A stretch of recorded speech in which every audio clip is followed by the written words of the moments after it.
के सम्मुख तुम घुटने टेकने पे विवश हो जाओगे। तुम्हारा अहंकार, तुम्हारी कीर्ति और तुम्हारी प्रतिष्ठा सब उन्हीं वानरों के पैरों तले कुचला जाएगा।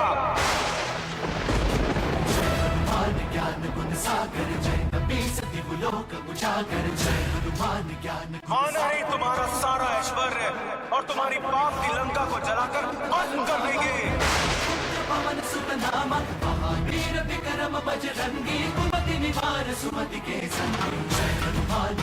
तुम्हारे राक्षस कुल का सर्वनाश और तुम्हारी मृत्यु का प्रमुख साधन होंगे ये वानर।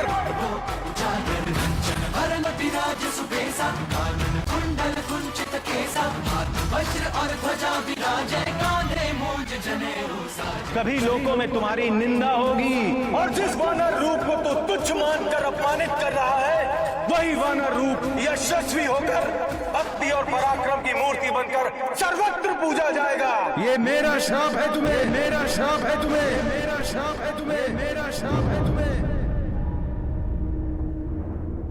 कभी लोगों में तुम्हारी निंदा होगी, और जिस वानर रूप को तू तुच्छ मानकर अपमानित कर रहा है वही वानर रूप यशस्वी होकर भक्ति और पराक्रम की मूर्ति बनकर सर्वत्र पूजा जाएगा। ये मेरा श्राप है तुम्हें, मेरा श्राप है तुम्हें।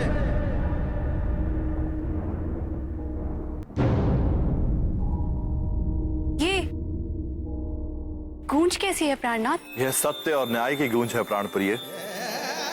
हमारे सर्व समर्थ भक्त नंदी ने एक अशिष्ट को उचित दंड दिया।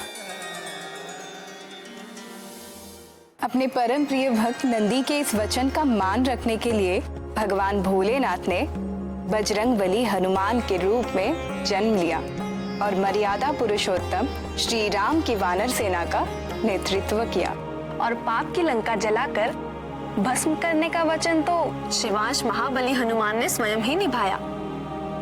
इस प्रसंग में एक और ध्यान देने योग्य बात है। वो क्या हृदयनाथ?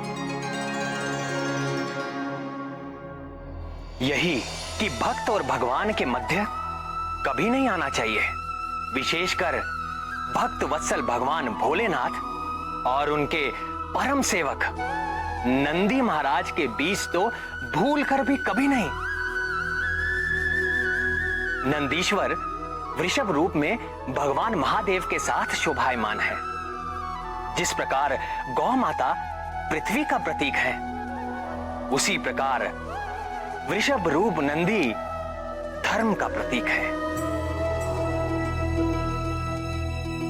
भगवान भोलेनाथ सदैव धर्म के साथ हैं और धर्म निरंतर भगवान भोलेनाथ की सेवा में रहता है। इनके बीच में पड़ने का अर्थ है भगवान महेश्वर से होकर जो सनातन धर्म की धारा बहती है उसमें बाधा डालना। नंदी से ऐसा भयंकर शाप मिल जाने से तो रावण बहुत भयभीत हो गया होगा। भयभीत हो जाता तो कदाचित उसके कुछ पाप धुल जाते। उद्दंड रावण की बुद्धि को तो अहंकार और क्रोध का घुन लग गया था। अरे मूर्ख, तू ना आलसी बैल बन सका ना विधिवत वानर। तू क्या समझता है मैं तेरे तुच्छ शाप से घबरा जाऊंगा? वानरों से भयभीत होकर प्रार्थना क्षमा प्रार्थना करूंगा। तूने अभी मेरी शक्ति देखी नहीं है, परंतु तुझ पर बल का प्रयोग करके मैं अपनी शक्ति को व्यर्थ नहीं करना चाहूंगा। तेरा अस्तित्व तो वैसे भी तुच्छ और नगण्य है, पर अब मैं उसे अर्थहीन बना दूंगा। तो यहीं खड़ा रह और देख, मैं तेरे सामने से ही संपूर्ण कैलाश पर्वत को यहां से उखाड़ कर अपनी राजधानी लंका ले जाऊंगा।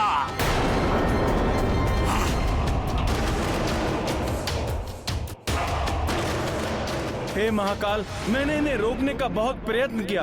अब आप ही हमारी सहायता करें प्रभु।